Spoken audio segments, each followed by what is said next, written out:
Hello, you're very welcome along to another episode of the Tackling Sport podcast and Premier League predictions. I'm joined once again by my brother Sean. How's it going?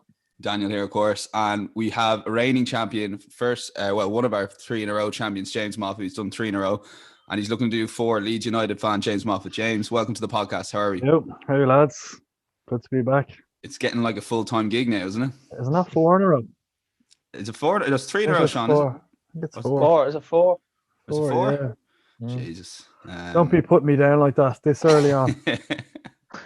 Well, we were struggling to come up. We actually have a few lads lined up next few weeks. We've got Connor Daly, Fulham fan, on next week. But we said, we were going to go back into the archives and try and find our original champion, the first ever to do a two in a row back then. Remember, that was a good thing, Sean. But Manchester United fan, Shane Sexton. Shane, welcome to the podcast once again. Thanks, lads. Thanks for having me back. Good to be back. James, he's been running his mouth now, so it's about time. It's about time we stopped him and Leeds. And you were kind of bad-mouthing him there last night to me. I was indeed. Well, actually not bad-mouthing, more just impersonating him. He's developed into a bit of a character on this podcast, and I think it's time to go. Like Claude from AFTV. You remember, you're only one line away from getting cancelled, lad. Just remember that, and me not editing it out. But look, for those that haven't joined us in Premier League predictions before, it's 3 points for a correct score, 1 point for a correct result. I'm sure we'll get that impersonation, Shane, later on for Arsenal Leeds, but we'll go straight to you, Moff, for the first game, Leicester City versus Liverpool. Liverpool kind of falling off a bit of a cliff there. You were spot on with your City Liverpool analysis and kind of put Lavelle in his place in the end. Just want to go straight out with no apology to Jurgen Klopp, calling him a loser and everything the last 3 weeks, and then his mom dies and makes me feel real good about myself. So, I went straight up. I think it's just going to be a draw. Yeah, I think they'll cancel each other out. Went for a 1-1. 1-1, nice and simple. Shane? Yeah, I think I'm going to go for a Leicester win here. I know Vardy's coming back getting back into fitness. The Liverpool are just on a downward spiral. I think Leicester can beat them by maybe a couple of goals. So I'm going to go for 3-1 Leicester here. Big statement, Shane. Yeah, I'm not here to mess around, Moff. We're not going to be doing this 1-0, 2-0 business. You go 1-0, I go 2-0. Liverpool are on their way down, Sean. What do you think? Yeah, no, but I think it's probably, if you had to pick any of the top 4 or 5, Liverpool's record against Brendan Rodgers' sides had been, pretty decent, and Jurgen Klopp's as well. It's one of them. If Jamie Vardy can decide the game, I mean, if he's fit, he's going to terrorise that back four. And I'd be surprised to see a Ben Davis or a Caban come in, the new signings, because Jamie Vardy's a whole different level to anyone else in the Premier League as a number 9. But I kind of fancy Liverpool with everything that's happened in the week. With Jurgen Klopp and his mum and stuff. But I also think it's a massive game for Liverpool if they want to get top 4, and I think that they'll just edge it over Leicester. But I can definitely see goals in it, because if both sides give each other space in that final third, I mean, they both sides have the quality to kill anyone off. And then Harvey Barnes, especially with Leicester, he's someone that is just going about his business, and he fits that kind of wide forward who scores goals that Liverpool are kind of always in search for, and someone to replace. And obviously he's not at that levels yet, but I'm sure he's someone that Liverpool have their eye on. So it'd be an interesting game either way, but I'll go with Liverpool to win. Just stick Callagher and that's Sean.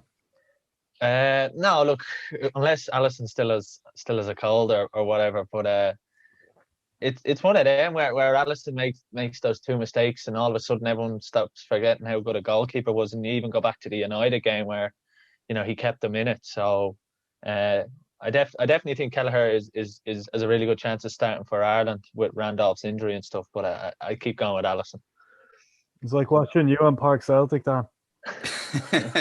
Yeah, cold feet, Dan. Yeah. Kicking it to the strikers.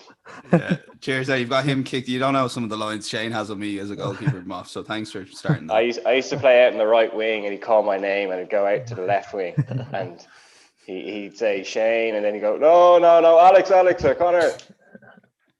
I definitely think Alisson is a victim of having no fans there, because as soon as he make the first mistake, you can imagine the fans at Anfield, if there was fans, would be just telling him to boo it. And I think it's one of them where people, even after a year nearly, or 6 months or 8 months, are struggling with playing without fans there. But no, Alisson is definitely the best goalkeeper in the world still. Yeah, I've struggled with the fans as well. I think that's my excuse. But Liverpool get top 4, Shane, then? It doesn't sound like you think so. You think they're on the downward spiral big time. We've actually had the 3 different results there from the 3s, which is interesting. No, I think they will have enough quality to get top 4. I see it being City, United, Liverpool, Leicester, or maybe Leicester, Liverpool. But I think they will get top 4. I just think their top 3, like Mane and Salah, are just too good for them not to be top 4. And then once they get maybe a couple of their defenders back, they can put Henderson and Fabinho back in their normal positions. But I think at the moment they're a bit ropey, but I wouldn't be surprised if they finish the season strong and maybe got nicked 3rd, maybe. But I see them coming 4th. Yeah, I think they'll be okay. Yeah, Moff, what do you reckon? I don't know. I think Chelsea could. Yeah. Leicester haven't looked brilliant lately. If Harvey Barnes starts struggling for goals and Vardy injured, you never know. So I'd probably throw Chelsea in there. Then United or Liverpool could drop out, I think. Stop that. Stop.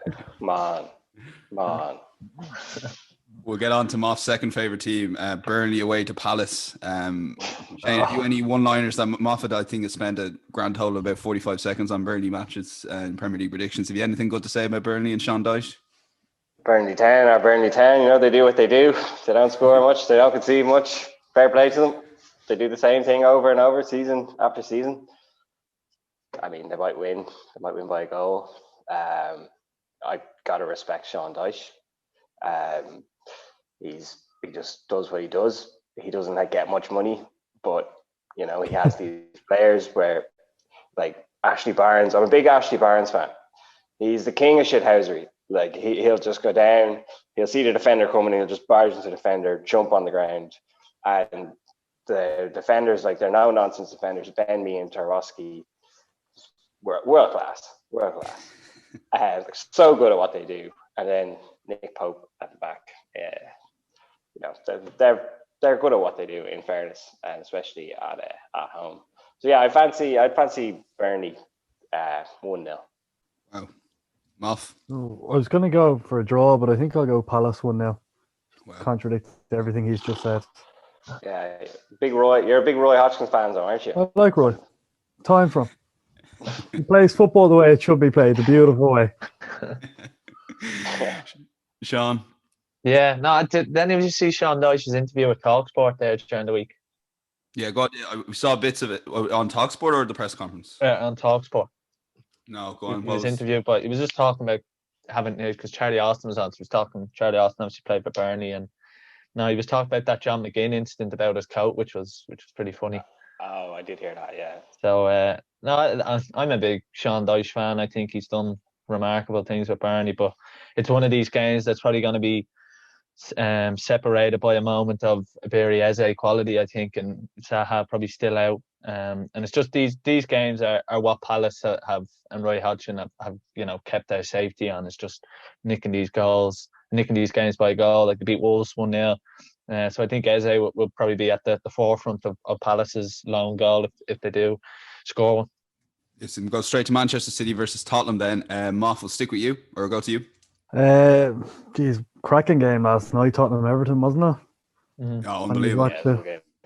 I think City just too good for everyone this year, so going 3-1 City. 3-1 City. Shane? Yeah, as much as I want to go against Moff, I have to go City, especially with Spurs playing 120 minutes last night. I'd say it could be embarrassing for Jose, especially if City score early. If City score early and then Spurs are playing like a team that even when they're 1-0 down, it's like they don't know the result. They just sit back. Even they could be 1-2-0 down and they don't come out because Jose is afraid that they'll just get absolutely slaughtered. So even in saying all that, I could see City easily winning 4-0. So that's what you're going for, 4-0? 4-0, yeah. Shout out to James Moffat there. He'll love that prediction. It was nice seeing Harry Kane try the David McGoldrick role last night. You're down in extra time and him pinging passes at the halfway line to the striker. Sean, we're known as an anti-Tottenham podcast from James Moffat. What are your thoughts on them? I presume you're on similar lines to Shane.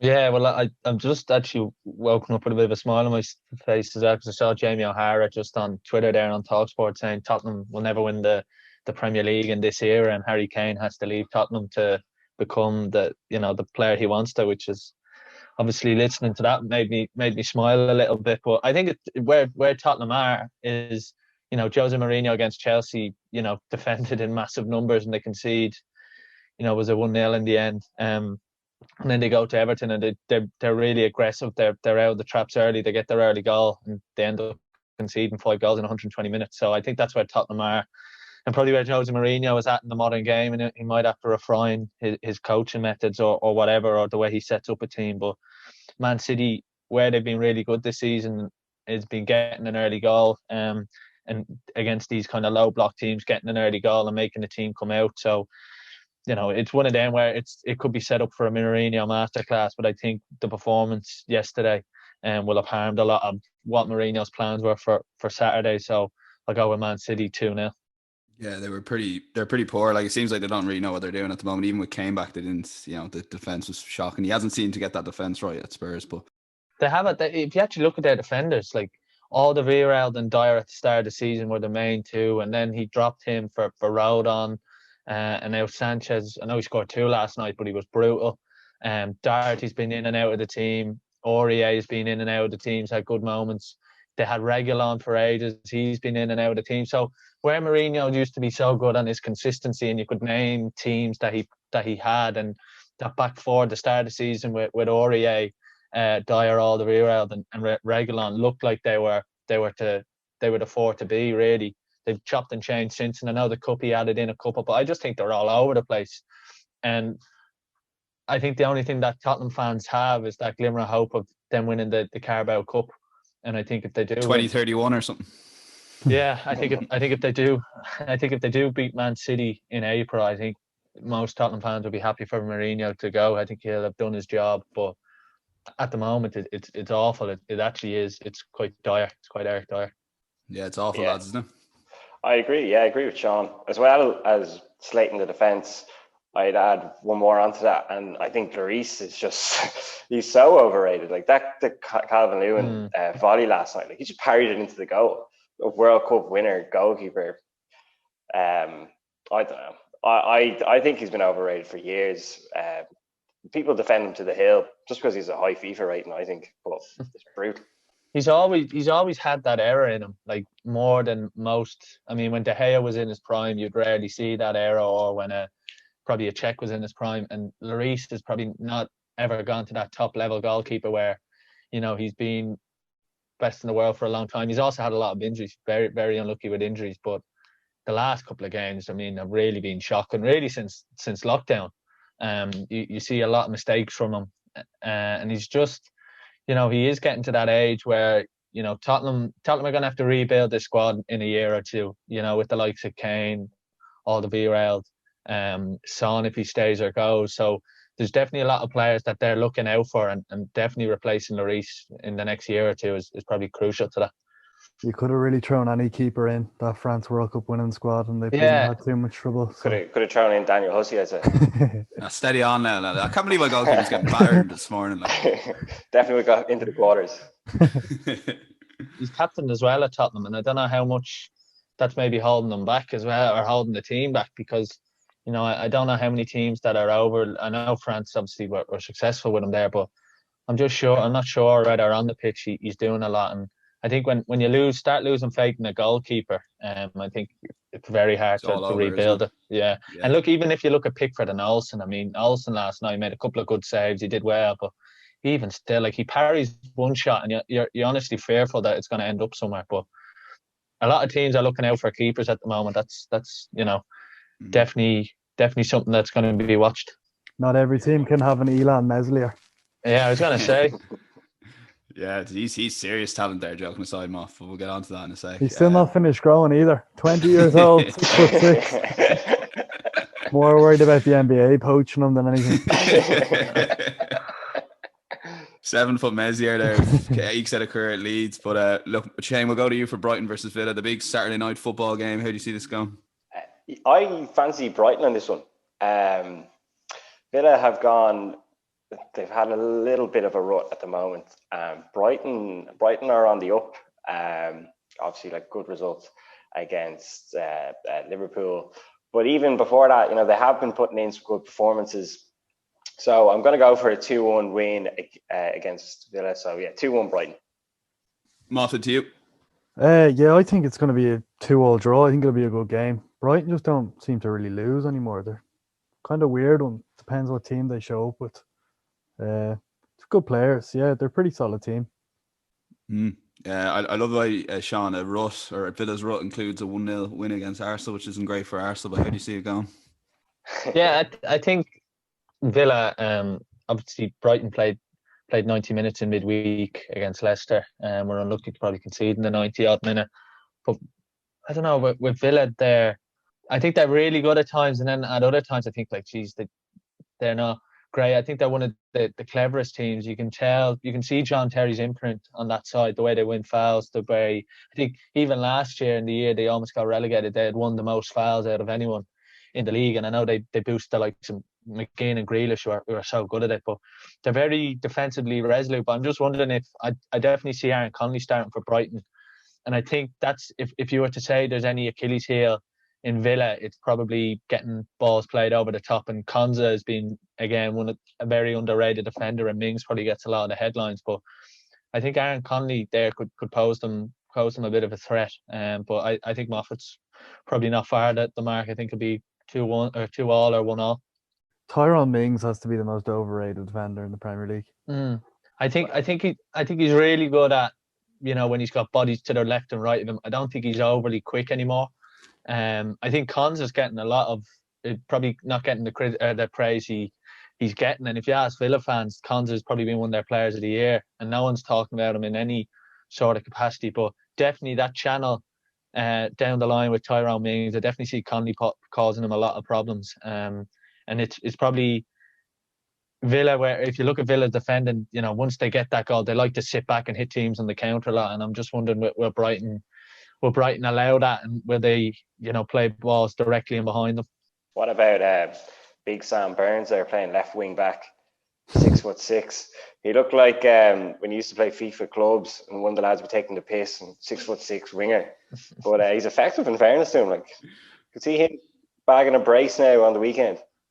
Yeah, but if you actually look at Matty Cash, he's quite small as well, so they're definitely going to target that. I mean, they definitely targeted Trent Alexander-Arnold a couple of weekends ago.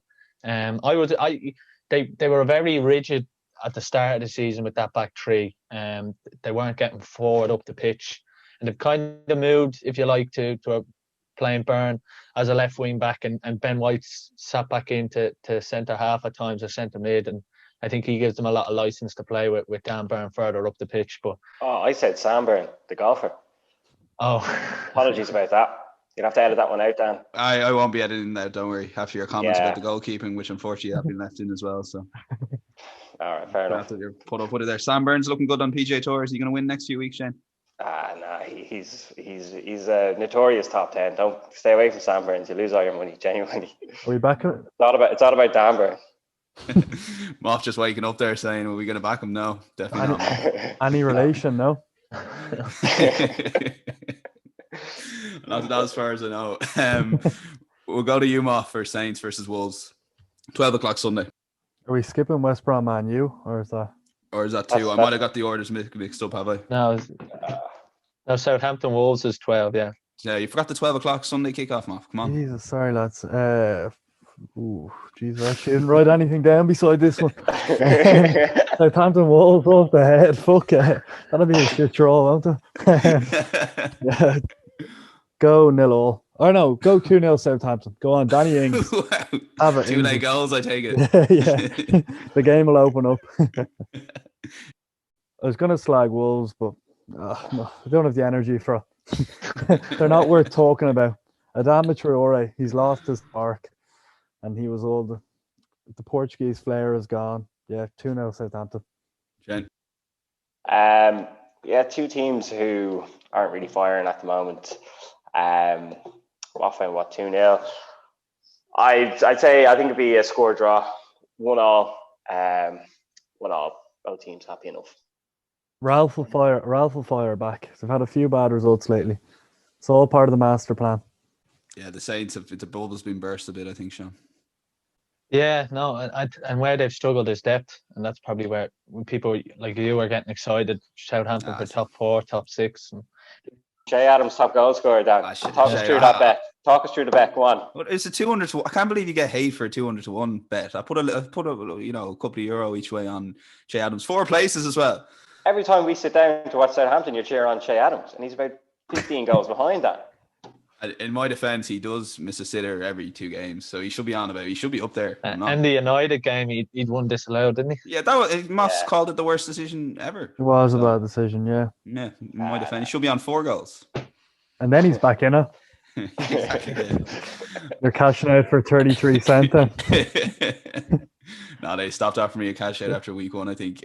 He's a good player, I think, Sean. Birmingham City, you're a fan of his, but we've had this discussion. But I never said Southampton top 4 or 6. I might have texted you when they were beating Spurs saying top 6. Don't go back on your word, Dan. You definitely said something about Southampton. There's no evidence. Man, you have a Stop the Count t-shirt from November when they were top. Always walking around the kitchen wearing Che Adams on the back. I forgot they were top in November, isn't it? Or they were close anyway. You did. There was definitely a text there somewhere along the way. But we'll get it up. We'll get it up. Put it on the story. I'll find it eventually. No, I think this is going to be a 0-0 draw. I think it's going to be one of them that's going to suffer with a 12 o'clock kickoff. 2 sides there. Probably if you offered them a point at the start of the game, they'd take it. I don't know. Even before the Arsenal game and stuff, I haven't enjoyed watching Wolves at all this season. They're not the same. They've got Johnny back though. I think he was a big player and he signed a new contract. But I think the bubble's kind of burst a little bit with Wolves for me because they're in the Premier League a couple of seasons now, and you're not talking about a team that was in the Championship a few years ago. You're talking about a team that has spent obviously ridiculous money and even were able to attract Ruben Neves when they were in the Championship. But yeah, I think 0-0 wouldn't be far the mark. Yeah, we're going to go to GGMU then. Glory, Manchester United, Shane. Away to West Brom. Nice, easy 3 points for Ole Gunnar's men as your title charge rolls on. No, I don't think. I think the title charge is over, Dan, unfortunately. You hate to see it. Oh, you hate to see it. Yeah, look for a second anyway. I'd say we could easily win 5-0, but then again, we could get Sam Allardyce and lose 1-0. A joy up from the back, but no, I think United would win 3-0. Bruno Fernandes, we'll get him a pen. Shout out to FIFA 21 there. Yeah, hopefully, yeah, we should win 3-0. Yeah, Cavani brace, bang. That Fernandes thing has to be the most annoying thing in FIFA 21. But yeah, Moff, are you in agreement? Yeah, it's hard not to. West Brom are brutal. Yeah, I went 2-0 United. Think they'll go 1-0 up, realise the game's over, and bring on them rejects out on the bench like Danny Van de Beek and Alex Telles. Rejects. They'd walk into the Leeds team. Would they? I wouldn't take Donny over Stuart Dallas. What a way! What was he? 40 million. He's been terrible. He hasn't been given a chance yet. He has. He's played plenty of times and he's done nothing. Sideways pass back to Wan-Bissaka. All he's good at. I'd love to see him in there ahead of Fred and sort of play him as a 6. I'm not Fred's biggest fan. No, he gives us legs. In fairness, he's up and down the pitch, but yeah, he runs. Technically, I just don't think he's very good. And if you look at Donny, he's actually able to get a tackle in. I'd love to see him just a few games in beside McTominay. I know Pogba's out for a few weeks now, but I'd love to see him getting a run, especially against teams like West Brom. Fair enough, we can make the case for playing Fred against the bigger teams, but I'd like to see Donny in beside McTominay and given a chance. I hate United when they're playing a team that they're going to hammer anyway, and it's Matic and Fred and McTominay in midfield. Why are you sitting back and playing defensive? Just go out and beat them. Yeah. No, I think that's where United have actually struggled at times. They don't have and I've been saying they don't have a number 8 kind of maybe a Thiago or someone that can control the game. And I think Yuri Tielemans at Leicester, if they could sign someone like him, I think would be a brilliant signing, because he's the person who can find Fernandes, in between the lines when you're playing against a low block like that. And I definitely think someone like him is needed. But I think, look, West Brom's home record has been nothing short of disgraceful. Palace, ever since Palace, I think, put 4-5 past them, they've been abysmal. I know they got a red card in that game, but this could honestly be another night now. The West Brom game, because if United score early, West Brom will have to come out a little bit, and the space will just be there. And you'd worry for Big Sam. Well, no, I don't worry for Big Sam, but you'd worry for West Brom in this game. Could be the end of Big Sam, as in his whole managerial career. Yeah, Premier League anyway. I don't know. I think it would take. He'll definitely come back, because he wouldn't want it to end like this. But no, he took the wrong job. West Brom were probably doomed from near the start. If you actually look at their squad, it's a pretty poor Premier League squad. They've invested a lot, which is a weird one, because it's almost as if they've invested in Big Sam players. I mean, the striker Diange, he looks like he's a kind of a centre forward that Big Sam would look to use, and they've got in a few other players on loan and stuff. But no, I don't even see how, to be honest, that side does in the Championship. I don't know if they'll win many games in the Championship. So West Brom maybe for back-to-back relegations? No, well, mid-table. Obviously, they're a massive club and stuff, but they're funny. They're funny with managers. I mean, they sacked Darren Moore when he did a reasonably good job. I know he didn't get them promoted. I think he was in the playoffs. They lost to Villa. But even still, I mean, they were harsh to sack him in halfway through that season, and they brought in, I think, Shan. But no, it didn't work for them. But I have the message I got from you, Dan, about Southampton. On the 1st of November. On the 1st of November, it was. What time, Sean? 1:15. I think they had just played Aston Villa, so it was in the Aston Villa game. And I think they ended up drawing that game or something. They were 4-1 up or something, and then they drew 4-0. Ward-Prowse scored a couple of free kicks. Saints top 6 minimum. I said an injury away in midfield and defence. Yeah, perhaps. I was like, good side. But I said too many good sides. You said Redmond and Giannempo on the bench. Wow. Top 6 minimum. That hasn't aged well. I don't think it aged well the day after, to be honest. No. Let alone 3 months down the line. But I'll start digging text on all three. Is no problem. No problem at all. Keep an eye on your Instagram it's not stories. That sort of podcast, Dan. Come on. Well, it's turning into one now, to be honest with you, Shane. A few goalkeeper jokes and you start crying. Shane, will we leave? There's no podcast coming out this weekend if we hit leave. Yeah, protesting. You're paid for all 10 games, Moffat, as I told you already. So.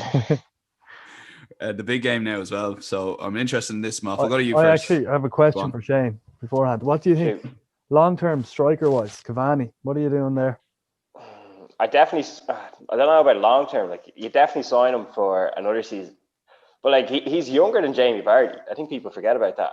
Jamie Vardy hasn't the same miles on the clock, though. He was playing conference till he was, 27? Like. Yeah. But, like, unless they can sign a top-class striker, like, talking about, like, a Harry Kane or a Haaland, like, there's not that many out there. Calvert-Lewin, I think he'd be the one, but... He's another Lukaku. Do you trust Everton again? I wouldn't be signing him. Like, they've got to go top tier if they want to, like, really challenge City and Liverpool again for an Premier League this season. But I think if one of those top players isn't available, they have to renew Cavani's contract for another season. Maybe sign Paddy Bamford. Oh, no way! You can have him. 100 million. I'll give him away for free. No, I love him. But Bamford away to Arsenal, Moffat's written in the stars, really, isn't it? It is. It's going to be a great game, isn't it? Yeah, the big game. You just want football to prevail. And football always wins. Football always wins. And you just got to look at the table when you're making these decisions. He's in 10th, playing a team below them in 11th, with the game in hand. I was going to say with a game in hand. A game in hand. Yeah, I could go with my head or my heart, and I'm going to go with my head. Leeds 3, Arsenal 1. 3-1. I have a fear that Shane's going to follow you in roughly, but go on. Yeah, I'm jumping on the bandwagon here, the Marco Bielsa bandwagon. I think it's going to be the Rafinha show. I'm going to go for 2-1 Leeds. I think Arsenal, they were looking good there for a while, and now the process, Dan, I'm not sure about. All I'm hearing in this house is trust the process. Dan and Keno Hannigan, big come on you Gunner fans, and it's all process this, process that, and it's just dire football. And Super Leeds, they play football the right way. They express themselves. Actually, I want to change my prediction. I'm going 4-1 Leeds. There you go. 5-1 Leeds. Yeah. Have we got 5? Can we get 6? No, I'll stick at 4. 2-1's a ridiculous prediction. They're going to put the knife into them. And, the Arteta fanboys will be crying again. And Arsenal fan TV will be in disarray. And the process, we'll just have to go back to trust in the process. Marco Bielsa will be there squatting on the sideline. Won't he, James? Come on, Marco Bielsa. We're going to have a little bit of fisticuffs over Marco Bielsa. The Hussey brothers. They're going to be taught a lesson now on Sunday. 4-1, Super Leeds. Paddy Bamford with 2. Rafinha. I would throw in a goal there for Dallas as well. Whacking Stewie. I like what you're thinking. The Cookstown Cafu. I didn't realise Rafinha and Bruno Fernandes were boys for a while. Sporting Lisbon. Oh, yeah? Just didn't know that. Little fun fact of the day. Rafinha to United then, maybe. Or maybe Bruno to Leeds, Moff. Who knows? Christ, who knows? I wouldn't take him. He gives the ball away too much. Say no to him and Trent. Sean, I don't think I've ever enjoyed a prediction less, to be honest with you, than there. But can you say it in there quickly on ours? It's definitely a tricky one for Arsenal because Leeds are in good form and they just kind of live for these away games where they can find a little bit of space. I think Arsenal definitely missing Kieran Tierney at left back, and if he's back, which you're not sure about, you could definitely do a better job on Rafinha than what's been done. But you'd worry for Arsenal what way they're going to set up. Or I mean, if Arsenal get exposed at the back with Holding and if Gabriel plays or Cedric or God knows who, or Bellerin. I mean, Bellerin's going to get the run around. I think Jack Harrison is going to get the run around regardless. Doesn't matter who's playing. I think Bellerin's going to get the run around from Harrison. And Arsenal are going to make about five yellow cards from trying to stop Leeds on the counter. But it depends if Patrick Bamford takes his chances, because he's a tendency to miss a few before he scores. To be honest, Luke Ayling going back to his former club where he was in the academy, and he said something a few weeks ago about the Emirates, saying there's no fans in the Emirates and stuff like this. So I thought that was a bit classless from someone who came through the academy, and I'd be playing that to the art. Yeah, exactly. Dare I say it, by the way? Leeds United 3-1 at Paddy Power. Last time they were 3-1 was against Leicester. And the only thing I did 10-3 on Bet365. Oh. Open up an account there. Yeah. Get a deposit bonus. Get it all on the Super Leagues. 10-3. You were laughed at the last time, Moff, as well. I was laughed at. You were laughing at yourself, in fairness, last time. The only issue is I didn't back myself enough. Now I do. Put it on United then in a 0-0 draw or something. But yeah, so the 3-1 and 4-1 Leeds away wins. Sean, do you think Arsenal get something out of the game? I'll go 2-1 Arsenal. Wow. There, finally a bit of sense spoken about that game. Prediction with his heart there. Sean, you didn't convince me there. You stuttered. I think 2-2-1. I'll go Aubameyang too. Aubameyang back to his best. Aubameyang won't be scoring. Arsenal win 1-0. I haven't got to the goal scorer. Partey screamer, world class Partey. I think Partey's out. He could be back. He could be back. I think. Yeah, we're keeping it on the down low though, Moff. We don't want that getting on Leeds Twitter. Also, Calvin Phillips went off injured. He could be out. Heard nothing there. He's obviously a massive player for Leeds, but it's unbelievable how Arsenal signed Thomas Partey, who I don't think had any major injuries in his Atletico career, and he comes to Arsenal and picks up a couple of injuries. So a lot of people are describing him as the new Abu Dhabi, but I think it's probably a bit harsh on both. Yeah, he was Partey, I think him playing him against Spurs, rushing him back in hindsight was a terrible decision, but that's enough about Arsenal Leeds, I think, lads. Everton versus Fulham. Shane, how do you see it going? Everton again played 120 minutes yesterday. Calvin-Lewin came off. Rodriguez didn't start the game, calf injury, so if they start without both of them, they could be in massive trouble, especially with the likes of Iwobi. Not a big fan of Iwobi. Shout out to Keane O'Hannigan. 40 million for Arsenal for Iwobi is, I'd say they wore a balaclava in the negotiations table. But I actually fancy a 1-1 draw here. I think Fulham will get something out of the game. Just looking at Everton playing 120 minutes, 2 of their key players injured or doubtful, I suppose, for the match. Fulham, they'll be fighting for their lives. I reckon 1-1. Lookman get a goal there as well. Quality baller. Ever since he missed that penalty, he's shown a lot of character. Moff. Yeah, geez, 40 million for Iwobi, and then they handed the balaclava over and bought Pepe for 80. 72. It's split over 4 seasons, Moff. So they're still paying it. Basically nothing then, is it? No, I think Fulham are going to get relegated, so I think Everton should beat them handy enough. Go 2-0. I actually, similar to Shane, I actually think Fulham will win this game, Sean. Yeah, it's where Everton have struggled, haven't they? Losing to Newcastle, and Fulham have got something on the counter, and they kind of need a result. I think Moff's right. I think they've been very unlucky this year to get. They aren't as bad as probably what their points say, but I mean that's a classic Roberto Martinez quote, and he ended up getting relegated and getting the sack at Everton. So I don't know. Fulham 2-1. Interesting. West Ham versus Sheffield United. Shane, you were saying off air that you think Sheffield United could still mount some sort of a challenge to try and stay up. But yeah, I think they're a better team than West Brom. If they were the team to do it, I wouldn't be shocked. The only thing is they're playing West Ham, and Man United's secret agent plays for West Ham, and Jay Lings. That's a minimum 2 goals for the man himself. So I wouldn't straight away you just scored 3. Yeah, I wouldn't be shocked to see Jay Lings be dancing on the weekend. That's the only reason why I can go for West Ham. I'm going to go West Ham 2-1. Brace Jay Lings. Yeah, but I wouldn't give up on Sheffield. I like Sheffield United and Chris Wilder. They're not going to be the sort of crowd to throw in the towel. They'll be there. They'll be fighting at the end. Moff. Yeah, I think Sheffield United come 18th, but I think that's best case scenario. Just getting themselves up. Let's put you in your place, Shane. Yeah. Well, who would fall in? Burnley or Brighton?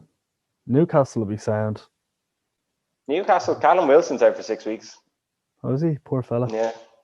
So I wouldn't be shocked to see Newcastle go on big losing streak. Stevie Bruce, good manager according to the Hussies. I like Steve Bruce. If they're still calling Arteta a good manager, Stevie Bruce has done a lot more than him. Trust the process. Oh yeah. So what's the score prediction, Moff? I don't know. I think Sheffield United could draw. West Ham haven't scored in their last 2, have they? They put 3 beside us. Sorry, Liverpool. Yeah, I'm going to go West Ham 1-0. I think it'll be a pretty bad game though, and they'll just nick it somehow. Also, how is the red card rescinded? Assault. Suicide red card. It is one of them, man. Swinging elbows like that. It was disgusting. It's not like it's one of them where with VAR there's been red cards for similar and they haven't been rescinded, but it definitely it's not a red card from Soucek, but once it's given, I'm surprised that it was as quickly rescinded as it was when you look at some of the other red cards that have been given this season for less. Mike Dean's getting a hard time, isn't he? He kind of deserves it at this stage, doesn't he? How can you get that? It was Lee Mason that made the decision to tell Mike. So he's been stood down, I think, from a few games. Oh, he was the VAR assistant that said to go look, was he? Okay. Yeah, so he's been stood down. I think they've labelled the blame at his door. I liked Mitrovic jumping on the floor as well. I think it was a big thing, playing for the red card and then giving out it was a red card. And it was given Life comes at you fast, Sean. Quick word on that, and then Sheffield United. I think Antonio could be injured, and I've seen a lot from West Ham fans about wanting to sign Diego Costa and stuff, because they sold Hilaire and they brought that young Irish underage player Mipu, sorry. He used to play with Joe's, but took him off then. Yeah, that was a weird one. But if Antonio's fit and they can get 50 minutes out of him, he should probably score. But it's one of them. Sheffield, bit of confidence, won in the cup. I'd fancied Sheffield a lot of times this year. But I kind of give them a chance this weekend. Speaking of referees, though, Dermot Gallagher, what do you make of that one? Oh, wow. Oh yeah. Born in Ringsend. Didn't know that. I'm shocked. Genuinely shocked. It was it's like your childhood's been a lie. Do you remember when he used to referee all them stuff on the telly and you'd see him with Andy Gray and he's talking in it. If you actually listen to his accent now, you actually can kind of make out a little bits of a Dublin accent in there. But his Dublin accent is, considering what it's actually a skill in fairness to him to have two separate accents as big as that. Or is he putting one on? Both. He put the Dublin one on. That's what I want to know. Yeah. Didn't sound like him. He was looking for clout. He got his likes on Twitter. He refereed an Ireland game because he was working for the FA.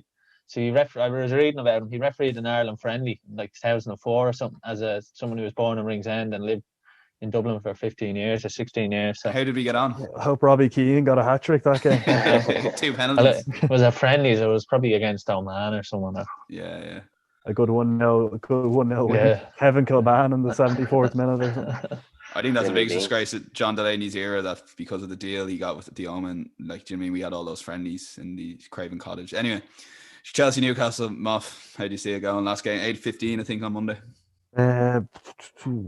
Didn't spot that one in the fixture list. So yeah, you were going off a list of 8. Go 2-0 Chelsea. I'm just going to back him every week until he does it, but give Timo a goal in there as well. Better signing than Van de Beek. Wow. No, I'm not having that. I'm not having that now. Werner, poor fella, like, he gets through and you're like, you're sort of hoping he scores, but you know yourself, he's not going to score. Like, Dan was Chelsea there the other night playing in FIFA and he got through. And like we're all looking, we're like, he's not scoring. Dan knew he wasn't scoring because Dan's confidence was gone in the player. Poor Timo. Like, I hope he gets a goal. Maybe, like, if he doesn't score against Newcastle, who is he going to score against? I'd like to see Timo get a goal. In fairness, like, you saw when there was a training clip in him and Chelsea, and he scored a decent enough goal just in training. All the lads were like giving him the big one, trying to get his confidence up in a little shooting drill. But in saying that, I think Chelsea will win. Chelsea look really good under Tuchel. They just keep. I think Newcastle might. I wouldn't be shocked if they got 18% possession in this game. Callum Wilson, as I said, he's out injured. I just don't see them scoring. So Chelsea 3-0. Yeah, I went for a couple of chips with Timo. Like, the head's gone. Even in FIFA, you just know he's got that missing him, Sean. Yeah, no, and even the penalty he won, the referee didn't even give it to him straight away. So I was like, oh no, he's after doing something again. But I actually think Chelsea look really good under Tuchel, and I think they've the kind of football where they actually don't expend a lot of energy in possession. Where, for all these runs of games, I think that they're gonna save a lot of energy. I think with Callum Wilson now, I honestly wouldn't be surprised to see him play Joe Willock, a box to box number 8 up front. I think that could probably work for them without Wilson, because Arsenal did that when we were hanging on to some game, didn't we? With Joe Willock up front, or at very least high up the pitch. And I don't know about Joe Linton anymore. My kind of love for him is slowly fading, but I think Chelsea are going to make a real push for top 4. They've got to actually look at their squad, like, and Frank was probably harshly sacked, but if you look at the squad they've had, the money they spent, they should be top 4 at least at a bare minimum. So yeah, 4-0 Chelsea I think could be goals for Timo, and maybe if they play, I think Ziyech is going to play, isn't he, or is he playing in the cup tonight? So goals for Chelsea. Yeah, they're doing quite well. Are Tammy Abraham and Giroud just out of the picture under Tuchel? Does the team, or what? Well, Giroud's got a couple of starts. In fairness to him, now he hasn't done a great deal. So it seems like he's deciding whether to go for Timo or Giroud, but it seems like Tammy Abraham's out of the picture anyway. It's an interesting one with Tammy, because Tammy will want to play for England, and everyone's talking about Ings, Wilson, Watkins, Bamford for England. No one's really talking about Tammy, who's been in and around England squads. Now I think Southgate's probably only going to pick 3 strikers to get an extra Foden or a Maddison in there or whatever. So it's probably going to be Kane, Calvert-Lewin, and one other. So Tammy's got a lot of things to do if he wants to get in that squad. If I wasn't on this podcast, you would have said Ings there. You looked up at me and you didn't say Bamford. You said, one other. I'll give you Bamford. Bamford's going to play for Ireland, though, is he? I think Calvert-Lewin is kind of similar to Tammy, that you wouldn't select the both of them. Yeah, no, I agree. One ticks that box, and you're going to pick Calvert-Lewin over him. Yeah, that's it. Someone you could bring on. The fact Kane's playing means Calvert-Lewin can't play, obviously. But like Calvert-Lewin could arguably be more suited to that England team with those players around him, maybe. Because, as more of a number 9 than Kane, because Kane's been playing as a kind of playmaker. What about that other Newcastle striker on the bench? Foden, Sancho, a lot of them providing service for Andy Carroll. Feed the big man in the box. When he scored that goal, it was his first goal, Newcastle goal in 10 years or something. I actually asked Dan, I wonder how many England caps he has. I don't think it was that many. No, he was definitely in some tournaments. He was in the Euros, Euro 2012. Yeah. Wow, under Roy Hodgson and Gary Neville. Do you reckon if he made the squad, Southgate would get sacked before? They get Big Sam in. There's not many players that get you sacked before the tournament, but I definitely think Andy Carroll. No, he'd be up there. And since Bruce dropped him, joking aside, they started getting a couple of results, by the way. So that experiment was a failure, to be honest with you. But look, it's easy sticking the knife in on Andy Carroll. I'll leave it. We want the minutes of the earliest goal, lads, for the tiebreaker, which could come down to, it seems like it's a kind of one of those weekends where could be tight, Moff. I think you've been strolling through these results, to be honest. It hasn't been a challenge whatsoever for any. Been getting that text on Sunday evening saying, "Oh, the 2 games now midweek don't even matter. You've already won." Rafinha 3rd minute. Leeds, giving you the game and everything. He's giving you the tiebreaker here, Shane. I'll go 11th minute. I'll go 11th minute. McDominay. There you go. McLongshots, McSauce, whatever you want to call him. Any more names from him? Paul Scholes, Steven Gerrard hybrid with a little dash of Lampard in there as well. He's 24. McTominay's 24, and he's played 70 league games. He's 24. I couldn't get over that. Yeah. I think he was older or younger. I thought he was younger. He's 24. He's been around a while. Well, United fans go on. Yeah, he seems like he's 17 exactly. He seems like someone who's breaking into the squad. Yeah, we want to start doing it, Shane. Yeah, like Jesse Lingard, he's only 22, is he? He's a young secret agent. Watch out. What age is he? He's 28. 28. Yeah, I was thinking it was a bit. Yeah. Rashford's 23. Rashford's, yeah. There's your young talents. You should be building up Rashford instead of Big Dominate, to be honest with you. Leicester City, Liverpool. Shane went 3-1 home win. James went 1-1. Palace Burnley 1-0 away for Shane. 1-0 home for Moff. Man City Tottenham 4-0. Shane 3-1 Moff to City. 2-1 Brighton for Shane, home to Villa. 2-2 for Moff. Saints Wolves 1-0, which Shane went for, and Moff went 2-0 Saints. West Brom United 3-0 away for Shane, 2-0 away for Moff. 4-1 Leeds away win to Arsenal. Can't believe I'm reading that out loud, Shane. And 3-1 Moff win away to Arsenal. Does anyone up there predictions there now? 4-1. Sorry, that was only my halftime result. 8-2. Change mine to 8-2 though. I'm not. I'm only messing. Genuinely, I'm only messing. 4-1 will come in now, watch. Everton Fulham 1-1. Shane went for 2-0 Everton win for Moff, and then 2-1 West Ham home win. 1-0 Moff went West Ham home win against Sheffield United, and 3-0 for Shane, and 2-0 home win for Moff against Chelsea Newcastle, lads. So thanks very much. We'll see one of you next week. So the best of luck to both of you. I hope it's you, Shane. I hope it's me too, to be honest. Take the pressure off you, Moff, because you've been smashing it now. You deserve a few weeks off, in fairness. I do. I think you're one of our legends, Moff, that will bring back. Yeah, having to get up early every Thursday or so to do this, must put a right strain on your life. One of the good guys, as they say. And he hasn't asked for a penny. Can you believe that? Yeah, he'll ask for his own segment on the podcast soon enough. He won't need to. We'll lead to 3-1. You won't hear from him. There you go. Yeah. Well, I look for a pint of Tuborg in the carpet one more time. That's all I want. The last dance. At Tackling Sport social media to get us all keep updated. We might build this one up a bit on social media, lads. So keep on to me, and I'll try my best. I'll get the old picture up. Subscribe to us on YouTube there if you're listening. We appreciate it. And all that's left to say is goodbye from the lads, and it's goodbye from Sean as well. Goodbye. We will, we'll chat to you then on Monday. Have a great weekend.